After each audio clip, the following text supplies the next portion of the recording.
Alright guys, welcome back to another video. This is my Swimbait arsenal part 2. It's going to be on soft baits. Alright, so most of my soft baits are Huddlestons, that is correct. So I'm going to get in this pretty quick. So anyway, the first baits I'm going to show you, these are the first Huddlestons I've ever gotten. The first ones I picked up. That right there is an RF 12, rate of fall 12. That's a 68, and that's in like blue hitch or blue back, something like that. Basically just blue and silver. And that's a 68, so 6-inch with an 8-inch tail on there. And this one here, it's got a little bit of a story to it because I've actually caught some nice fish on it, including a fish that was, well, I lost what would have been my PB on it. Caught a fish that was very close to my PB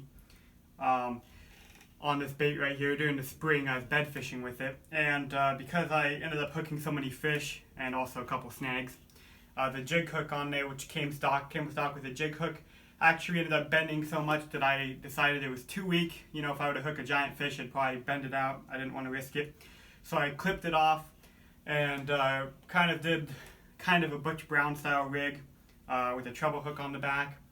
And now what happened with that is, after fishing that for a while, the back of this bait is shredded, and so this bait, I may have to retire this bait.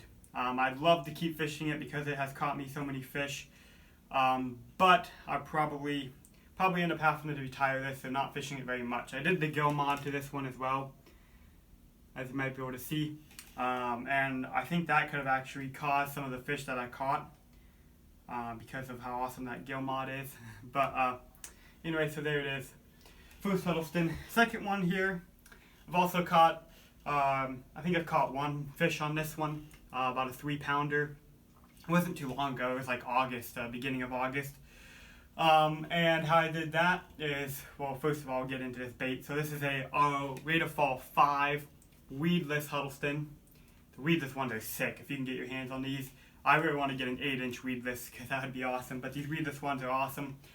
The weedless is a rate of fall 5, that's in a perch color, yellow perch, and that's a sweet little bait there. Now, I got it, the lake that I originally was going to throw it at, they didn't eat it. For some reason, this one lake, the lake I've been filming a lot at, just like a little local lake, right in the middle of the town, so it's very pressured, but for some reason they won't eat the perch color. There's perch in there, there's bluegill in there, but for some reason they won't eat it. They'll only hit the ones that look more like a trout, you know, the silver ones, the trout colored ones. Which they stock it with trout, so it makes sense, but you'd think they'd eat the perch one because there's perch in there, but I haven't got anything. I've gotten like one follow on it in that lake. But then at the other lake where I know they eat main forage is bluegill perch, it got crushed. I first off was using it as topwater almost, or, you know, under the surface. I'd throw it around like grass, lily pads, throw it up there and just reel it right under the surface. And it got crushed a couple times, but I missed them. Kind of my fault that I missed them. You know, on some of them. Some of them the fish just didn't commit. They just kind of bumped the bait and didn't really suck it in. And a couple of them I should have had, but it was my fault. And then I finally found out this thing works killer because I was just using it in the pads and grass and topwater, but mostly pads. And I finally found out, because this lake sometimes can get a really good dock bite. So I found out that these things skip this R5 68. This is another 68, by the way. It skips incredibly well.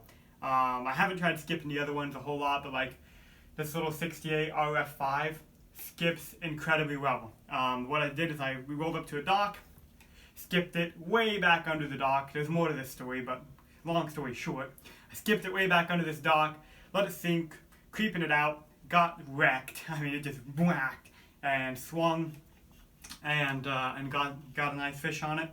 And I was worried about that weedless design, but I mean, I caught a fish on it. I mean, I barely got him in the boat.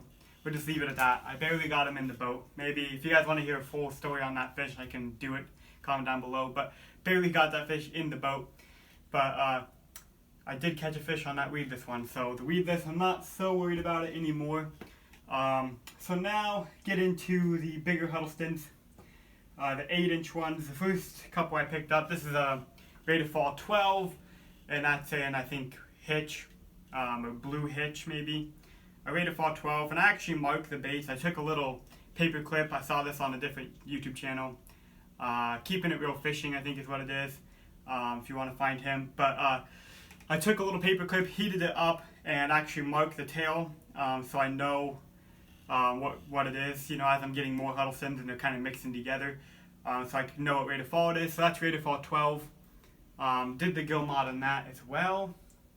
Nothing really too good on this bait yet. I think maybe I got one follow on it, but nothing super good happened to it yet. The paint did peel for some reason. When I got these two I ordered together, I don't know if it's just that batch or whatnot, but the paint was peeling very bad, which is the first time I've had this happen with Huddlestons. And so the paint like peeled completely off the head, so I took a marker and just drew. It's not really matching the color, but it's better than white, I think, in my eyes. Fish probably don't even care, but yeah, so that's one. This one I've also had a little bit of paint issues, but not as bad, just like the bottom and the sides kind of rubbing off. But this is, again, rate of fall 12. This is in holdover trout, and these are the 8-inch, if I didn't say that already. This one here got wrecked the other day. It actually got torn up, and I fixed it. I took a lighter. I know I need to get some Mend It, because Mend It really works good for these big baits, but took a lighter, heated it up, and stuck it back together, and it's holding up so far. But I mean, I haven't thrown it yet, but it seems like it will hold it for a little bit. But this one got wrecked. A follower on it, which I'll probably post a video sometime of. It was only like a 2-pounder, but he came out and he followed it 2 different times, smashed the tail a couple times, but just he was too small to really get the hook. If he would have headshotted it, he would have been able to, but I think he was just too small to completely engulf the bait. But he definitely wanted this bait. He smashed it a couple different times.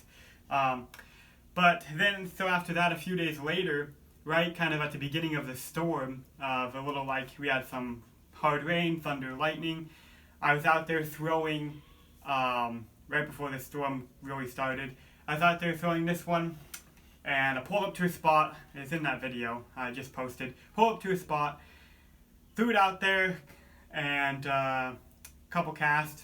I threw it out there. Usually with these HUDs, when I'm this time of year, it's a little warmer. The water's still warm. I'm covering water, just kind of chucking and winding. But I did that a few times, and then I slow rolled it. And the rod, it was a weird bite, because I haven't gotten a whole lot of Huddleston fish, so I haven't really experienced everything there is, right? So it was a weird bite. It felt funny.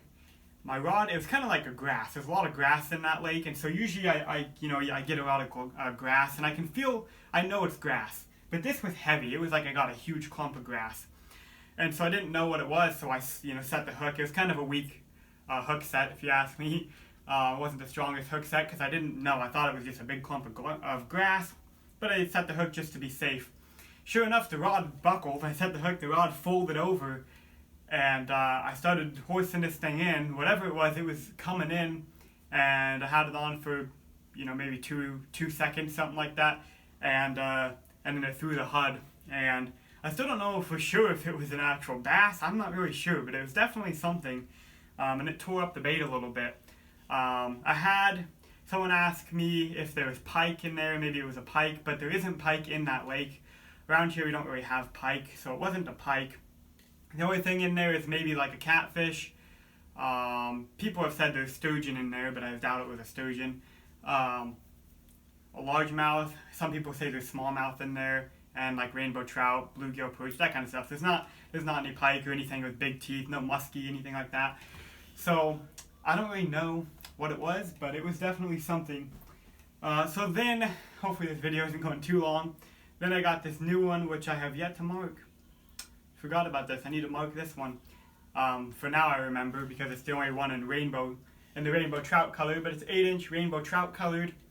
A sweet color there. It's really hard. It can be really hard at times to get these the actual rainbow trout colors. And so this one here, the only option that was available when I bought it was the rate of fall 16. So the other one's a rate of fall 12s, the other 8-inch ones, and this one's a rate of fall 16, so a little bit heavier.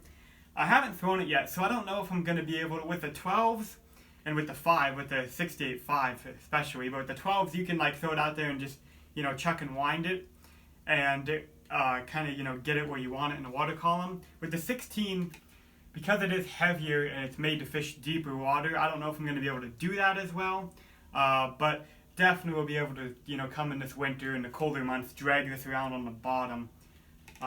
You know, what I'm kind of doing right now is pre-fishing for winter, also fishing for fall, but I'm like looking around trying to find deeper structure, places where I think bass would hold in the winter, because I never fished there in the winter. I never bass fish in the winter. The lakes, they sometimes freeze over, but it usually doesn't get like cold enough for them to completely freeze over. But I just never bass fish in the winter.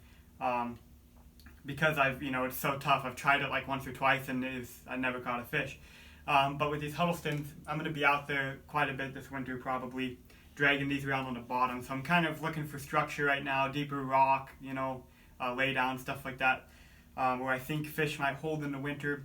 And that's kind of what I'm testing out right now. So this one will definitely become a player this winter when you're just dragging them on the bottom. But yeah, so that is, well, actually I got one more bait. That's it for the Huddlestons. One more bait is a 7-inch, I think, a 7 or 8-inch line through. It's a line through osprey swim bait.